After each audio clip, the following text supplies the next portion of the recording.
I find some days easier to believe that Jesus is the healer God. On other days, it's a little difficult. How about you?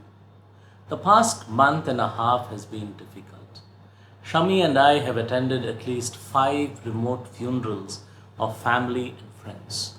All had succumbed to illnesses other than COVID-19. Apart from students and colleagues at college who were numerous, we personally knew at least 30 people who contracted COVID-19. Thank God, most have recovered or are recovering, but we lost 2 of our older aunts. One of them frequently sent me notes of encouragement for these videos that I made. What does one do at such a time? The first thing we did was we grieved. The shortest verse in the Bible tells us that when Jesus heard about his friend Lazarus' death, he wept. Yes, Jesus did not just tear up or sniffle, he wept. We have no further details on how he wept, but it's clear that he grieved the loss, and so can we. It was also a time where we both and many others lifted our hands and our hearts, asking God to strengthen and heal the sick. We also asked him to comfort and lift up the spirits of those who had lost a loved one. On a similar but slightly different note, what do you do when you get the news that someone as close as, say, your brother has been struck by a chronic illness? Or you get the news of the unexpected passing away of someone you know and is dear to you? Today I wonder about 2 people I've been praying for many years. One has now become a teen today, and the other person is older than me. They both have inexplicable, debilitating, chronic mental illnesses. While the 2 families hold different beliefs about God, they share the same mix of transient feelings of hope and despair, just as I do. How do I deal with this? I do 2 things.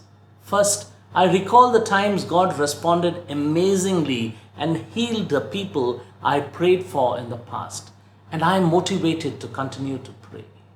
Secondly, I find it helpful to communicate with Jesus by meditating on his word. A good passage on healing is found in Matthew 14:34-36. They crossed over the lake and landed at Gennesaret. The men who lived there recognized Jesus, so they sent a message all over the nearby countryside. People brought all their sick to Jesus. They begged him to let those who were sick just touch the edge of his clothes. All who touched him were healed.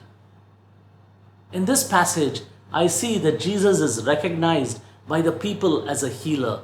They bring all who are in need of healing, and he heals everyone. All that was required was for the people to recognize who he was and in faith to touch his garment. Yes, first and foremost, before I pray, and Matthew uses a much stronger word, begged instead of pray, I must recognize that Jesus is the healer God and not doubt that. Next, the insight placed in my heart is for me and you to become the hem of Jesus' garment. In other words, Jesus' instrument of healing. That people who recognize and believe in Jesus can be healed as I pray for them.